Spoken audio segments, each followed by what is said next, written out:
जिले की हर खबर सबसे पहले आप तक पहुंचाने का वादा,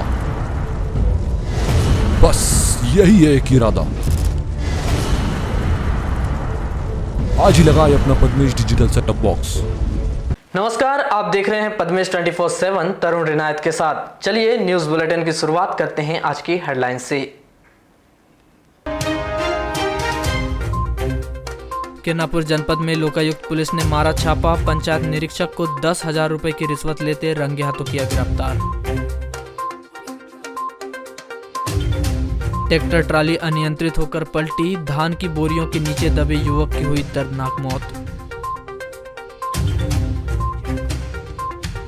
कोसमी पंचायत में श्रमिक कार्ड नहीं बनाने को लेकर उपजा विवाद, एक ही पार्टी के 2 जनप्रतिनिधि हुए आमने सामने। सीएम राइज स्कूल को लेकर आक्रोशित हुए शिक्षक और अभिभावक। बालाघाट में शिक्षकों ने सौंपा ज्ञापन, लालबर्रा में सोमवार से करेंगे मौन आंदोलन। भरवेली पंचायत में पीएम आवास की राशि में ठेकेदार पर लगे गबन के आरोप, जनप्रतिनिधियों ने जांच कर की कार्रवाई की मांग। कोरोना वैक्सीनेशन से जिले वासियों का हुआ मोहभंग, बीते पखवाड़े से सूने पड़े वैक्सीनेशन सेंटर, 4 लाख लोगों को अब भी नहीं लगा पहला डोज। जबलपुर में आयोजित अंडर 15 क्रिकेट प्रतियोगिता में बालाघाट के खिलाड़ियों ने अपनी कला का जौहर दिखाते हुए जबलपुर संभाग की सिरमौर चैंपियनशिप जीत ली है, जिन्होंने प्रतियोगिता के फाइनल मैच में जबलपुर की टीम को बुरी तरह से मात देकर प्रतियोगिता का खिताब अपने नाम किया है। जबलपुर में आयोजित इस प्रतियोगिता में जबलपुर की टीम ने टॉस जीतकर पहले बॉलिंग करने का फैसला किया, जहां पहली पारी खेलने मैदान पर उतरी डीसी बालाघाट की टीम ने 45 ओवरों में 6 विकेट खोकर 182 रन का विशाल स्कोर खड़ा किया। जहां डीसी बालाघाट के सलामी बल्लेबाज आर्यन ने 96 रनों की पारी खेली, तो वहीं सुमित जागड़ ने 46 रनों का सहयोग देकर प्रतिद्वंदी टीम के लिए विशाल स्कोर खड़ा किया। वहीं जवाबी पारी खेलने मैदान पर उतरी जबलपुर की टीम महज 76 रनों पर ऑल आउट हो गई, जहां डीसी बालाघाट के ऑलराउंडर गेंदबाज सुमित जागड़ ने 3 तो आदर्श रिनायत ने 5 विकेट चटक कर प्रतियोगिता की चैंपियनशिप अपनी टीम के नाम कर ली। इस तरह डीसी बालाघाट अंडर 15 में जबलपुर संभाग सिरमौर क्रिकेट प्रतियोगिता की चैंपियनशिप में अपना परचम लहराकर पूरे संभाग में बालाघाट का नाम रोशन किया है।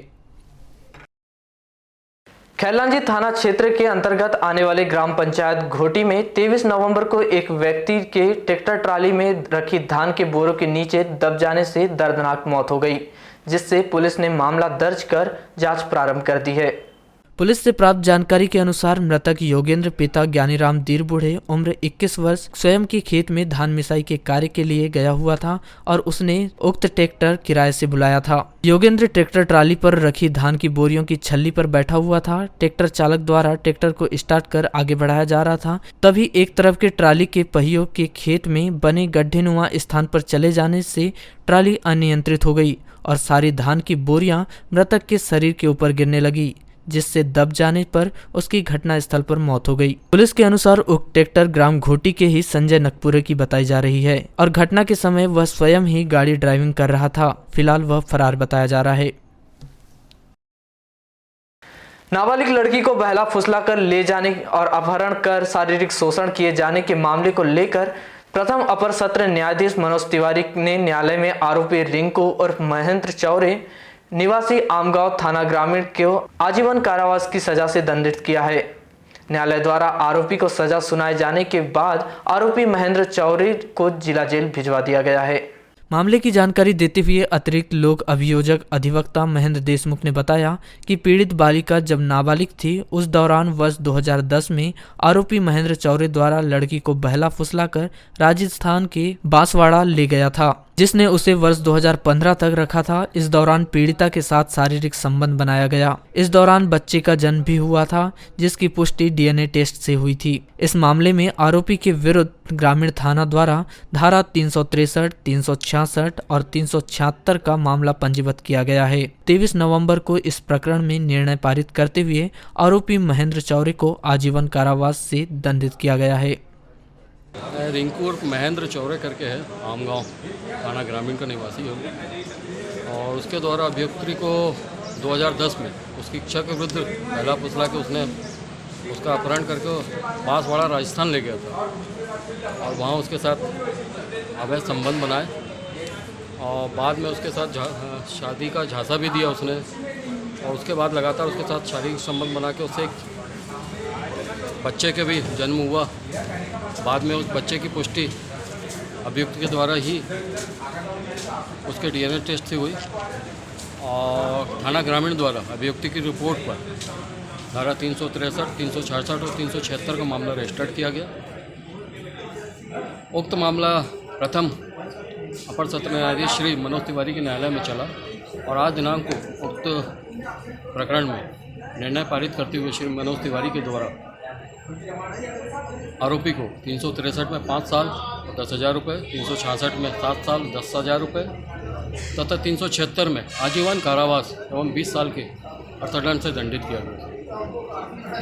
आरोपी को जेल पहुंचा दिया? आरोपी को जेल पहुंचा दिया। कब का मामला था ये? 2010 का मामला था।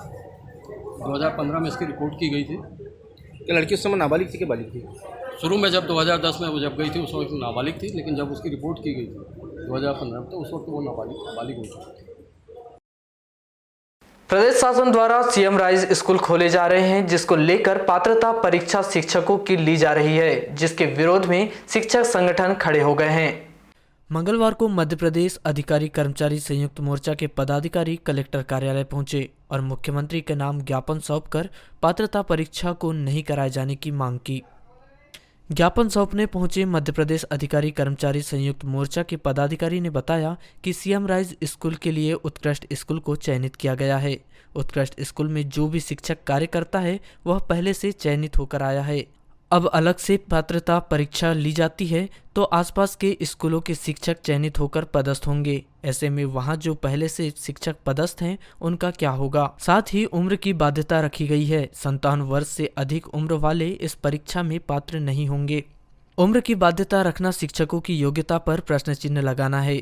जो पात्रता परीक्षा ली जा रही है उसके विरोध में मध्य प्रदेश अधिकारी कर्मचारी संयुक्त मोर्चा द्वारा पूरे प्रदेश में ज्ञापन सौंपा जा रहा है।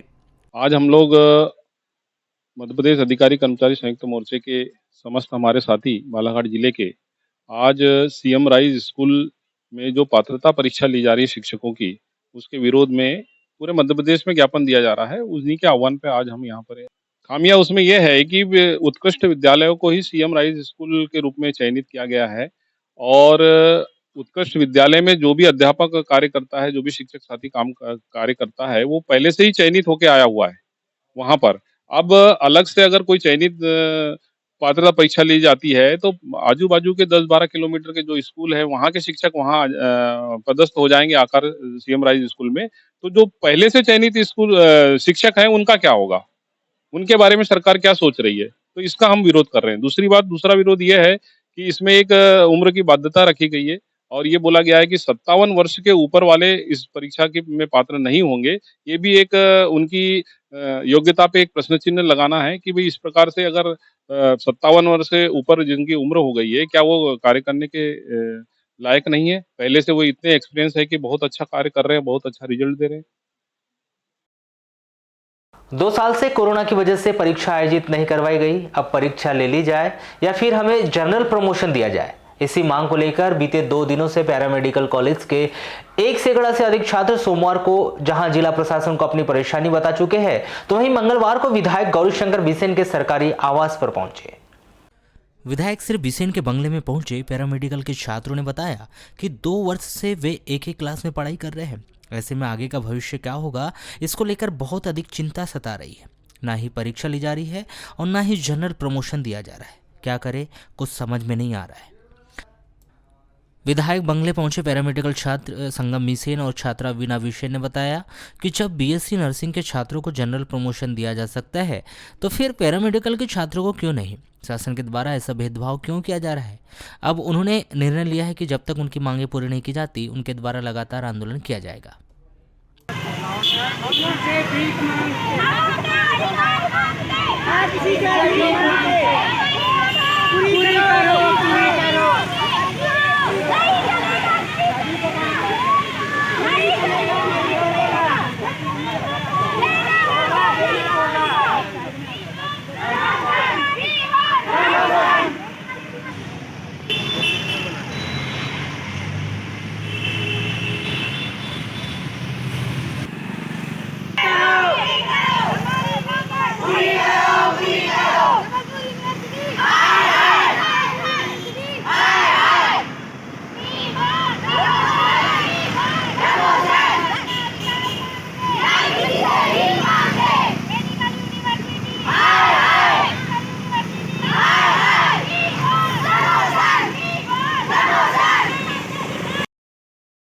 कोरोना वैक्सीन लगाने के लिए एक समय रजिस्ट्रेशन कराना होता था, लंबी लाइन लगानी होती थी और घंटों इंतजार करना पड़ता था।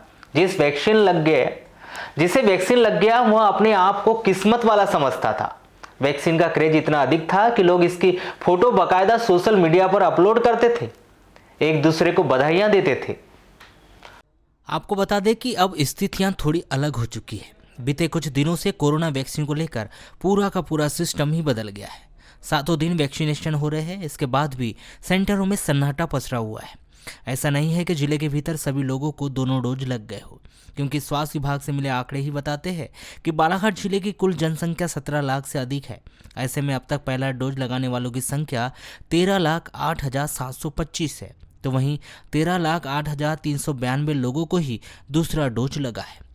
इस बात की पुष्टि स्वयं जिला टीकाकरण अधिकारी डॉक्टर परेश उपलब्ध बताते हैं कि बीते 15 दिनों से स्वास्थ्य कर्मचारियों की हड़ताल के कारण पहले ही स्वास्थ्य व्यवस्था में थोड़ी लड़खड़ाहट हुई है। वहीं दूसरी ओर मैदानी स्तर पर कैसे काम करना है, किस तरह से काम करना है, यह कार्य थोड़े प्रभावित हुए हैं। नतीजा वैक्सीनेशन का कार्य प्रभावित हुआ है। ये जो अभी कर्मचारियों की हड़ताल है, इनसे वैक्सीनेशन प्रभावित तो हुआ है। तब भी हमारी ये कोशिश रही है कि हमारा जितना संविदा स्टाफ है, जिसमें हमारे CHO है और ANM है, उनके द्वारा वैक्सीनेशन करवाया जाए। तो वैक्सीनेशन सेंटर तो हमारे जितने पहले थे उतने अभी भी चालू है। वैक्सीनेशन सेंटर में कमी नहीं है, लेकिन जो एक फील्ड का जो एक तो नॉलेज था, एक तो फील्ड में कार्य कर रहे थे, तो उसके कारण थोड़ा सा प्रभाव हुआ है। जो हमारा अचीवमेंट था पहले से थोड़ा कम रहा ही सब था। सर, ये जैसे हड़ताल पे बैठे हैं तो अपने कौन कौन से काम इसमें प्रभावित हुए, किस प्रकार से? नहीं, हड़ताल पे बैठने से स्वाभाविक है, कार्य तो सभी प्रभावित हुए थे, लेकिन पहले ये था कि पहले विभाग के पास इनके अलावा तो स्टाफ नहीं था। अब ऐसा है कि विभाग के पास संविदा स्टाफ भी बहुत है, जिसमें हमारी 180 CHO है और 160-170 हमारी ANM है। ऐसा विभाग के पास 350-400 का संविदा स्टाफ भी है, तो संविदा स्टाफ से कार्य करवाया जा रहा है। उस समय भी हमारे कर्मचारी जो थे वो हड़ताल पे थे, लेकिन उस महाअभियान में भी हमने अपने संविदा कार्यकर्ताओं के द्वारा वैक्सीनेशन करवाया और उसमें हमें 103% सफलता मिली थी। और उम्मीद है कि 24 को भी जो हमारा महाअभियान होता उसमें समस्त राजस्व का अमला, पंचायत का अमला, महिला बाल विकास का अमला और हमारा जो संविदा स्टाफ है, जिसमें हम समस्त CHO ANM को ऐसा वैक्सीनेशन के लिए यूज़ कर रहे हैं और राजस्व का जो अमला GRS जो मिले उनको वेरीफाई के लिए यूज़ कर रहे हैं, तो उनके द्वारा हम अपने लक्ष्य को प्राप्त कर लिए। बारासूनी थाना के अंतर्गत ग्राम पंचायत कायदी के जोड़ापाट से बरबसपुर मार्ग से पुलिस ने मंगलवार की सुबह राम सिंह दमाहे का शव बरामद कर आवश्यक कार्रवाई कर मर्ग जांच में लिया है। प्राप्त जानकारी के अनुसार कायदी निवासी 35 वर्षीय राम सिंह दमाहे सोमवार की शाम को घर से बरबसपुर जाने के लिए निकला था, जिसे मार्ग में अज्ञात वाहन ने टक्कर मार दी और उस व्यक्ति मार्ग किनारे गिरा रहा, जहां से अनेक व्यक्ति गुजरे, परंतु किसी ने ही उसे पहचान नहीं पाया और रोड पर ही उसकी मौत हो गई, जिसमें प्रथम दृष्टया माना जा रहा है कि रोड एक्सीडेंट में घायल होने के बाद राम सिंह उठ नहीं पाया और रात भर रोड पर पड़े रहने से ठंड के कारण उसकी मौत हो गई। आज सुबह सूचना मिली कि एक व्यक्ति का शव बरबसपुर और कायदी के बीच में पड़ा हुआ है। जो उसके परिजनों ने इसकी सूचना थाने में दी है।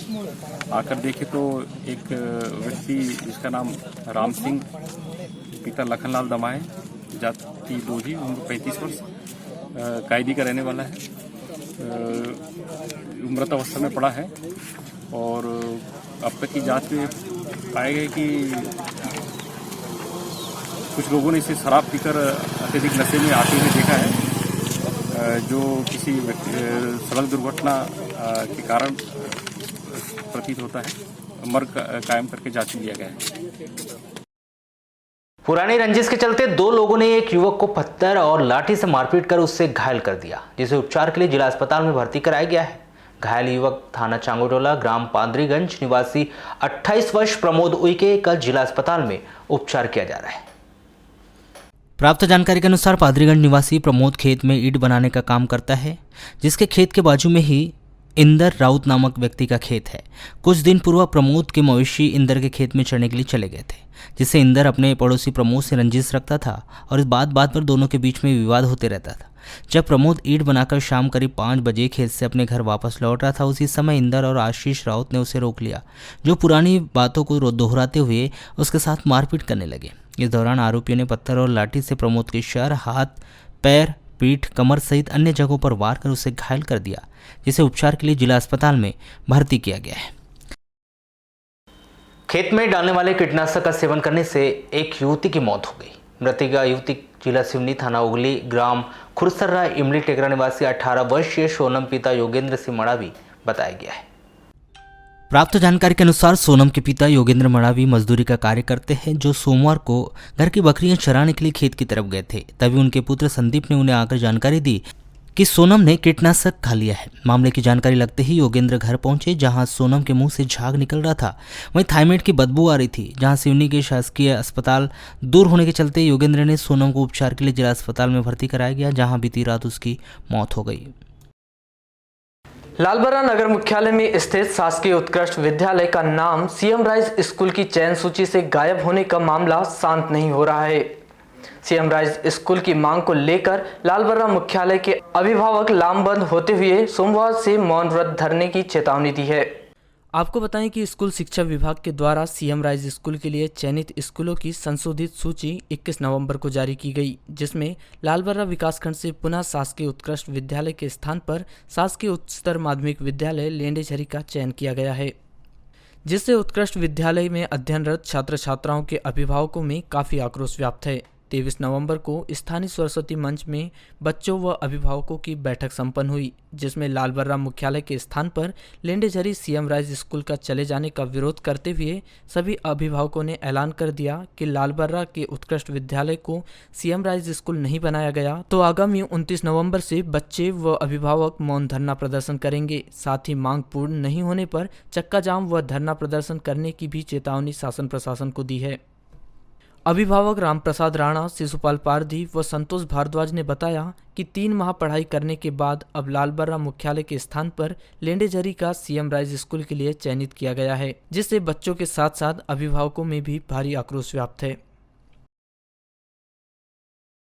समस्या ये आ रही कि हमको जो है उत्कृष्ट विद्यालय जो लालबर्रा में है, यहाँ सीएम राइज स्कूल है बोल करके जो है बच्चों का एडमिशन करवाया गया हमारे द्वारा, ठीक है। लेकिन पता चला कि यहाँ से जो सीएम राइज स्कूल जो है, ठीक है, वो लेंडेझरी जा रही है, जिसके कारण बच्चों का जो भविष्य है, हम लोग को सोचते हैं कि अगर सीएम राइज स्कूल के अंतर्गत बच्चे अध्ययन करेंगे तो इनको भविष्य में जो एक्स्ट्रा करिकुलर एक्टिविटी के तहत जो है, ठीक है, इनको फायदे होने वाले थे, वो फायदे नहीं हो पाएंगे, ठीक है। जिसके कारण जो है हम लोग इसका विरोध प्रदर्शन जो है बच्चों के साथ में कर रहे हैं। अभी क्या बैठक में क्या चर्चा की? अभी बैठक में ये चर्चा की है कि अगर जो है अपने स्तर पे हम जो है विरोध प्रदर्शन कर रहे हैं, और नहीं तो फिर क्या है आंदोलन करेंगे और बच्चों को जो है स्कूल नहीं भेजेंगे हम लोग। जब तक कि सीएम राइज स्कूल का जो है कैंसिलेशन होकर के लालबर्रा में नहीं चयन होता, तब तक कि अपन लोग विरोध। मैंने अपनी बच्ची का एडमिशन सीएम राइज स्कूल बन रहा है कहकर प्राइवेट स्कूल से निकाल करके यहाँ गवर्नमेंट में करवाया। अभी मुझे पता चला कि यहाँ का सीएम राइज जो है लेंडेझरी चले गया, तो मेरे बच्चे का भविष्य तो मुझे अंधकारमय लग रहा है। लेकिन मैं अपने बच्चों को अब स्कूल नहीं भेजूंगा और इस आंदोलन को अपने मरते दम तक के अब जारी रखेंगे हम लोग। तो आपको जानकारी कैसे लगी कि लेंडेझरी स्कूल चले गए यहाँ का? वो व्हाट्सएप के माध्यम से हमें पता चला, उसमें जो विज्ञप्ति जारी हुई थी उसके माध्यम से पता चला कि यहाँ से लेंडेझरी एडमिशन सीएम राइज स्कूल बन रहा है कह के दोनों बच्चों का एडमिशन यहाँ पे करवा दिया है। बाद में पता चला मुझे कि यह स्कूल जो है कहीं और जा रहा है, ऐसा सुनकर मुझे बहुत दुख हुआ। और बाद में पता चला, पालक लोग बताने लगे कि यह स्कूल जो है लेंडेझरी एक गांव है वहाँ चला गया है। फिर उन्होंने बोला कि भैया आप थोड़ा सा आकर के यहाँ पे जो है मदद कीजिए। नहीं सर, तो क्या लग रहा है आपको इसके पीछे? जैसे वहाँ लेने चले गया है, जबकि सेंटर में स्कूल खुलना था यहाँ पे। हाँ, लेंडेझरी जो स्कूल चला गया, जो हमारे जो बच्चे जो पढ़ रहे हैं उनके भविष्य के साथ में खिलवाड़ हो रहा है। वाहन चालक संदीप क्षीरसागर ने बताया कि बांद्री टेंगनी खुर्द से बच्चों को लेकर उत्कृष्ट विद्यालय आता हूं और पालक लोग पेमेंट करते हैं, और उन्होंने मुझे बताया था कि शासन से बच्चों को वाहन किराया मिलेगा जिससे भुगतान करेंगे। किंतु अब बताया जा रहा है कि लालबर्रा मुख्यालय से सीएम राइज स्कूल को हटाकर लेंडेझरी कर दिया गया है, जो कि गलत है। मैं बच्चे बांद्री से और टेंगनी से उठा। कितने बच्चे आते गाड़ी में आपके? मेरी गाड़ी में मिनिमम 8 से 9 बच्चे आ रहे हैं अभी फ़िलहाल में, बाकी अगले सत्र से बढ़ने की संभावना है। क्या बोल रहे पालक लोग, क्या बोल के भेजी जाती है गाड़ी में? पालक लोगों का ये कहना है कि अभी तो खैर वही पेमेंट कर रहे हैं मुझे, पालक लोगों के द्वारा ही गाड़ी बनाई गई है। स्कूल से कौन से स्कूल के बच्चे लाते हैं आप? ये अपना एक्सीलेंस में जो है गवर्नमेंट स्कूल गवर्नमेंट स्कूल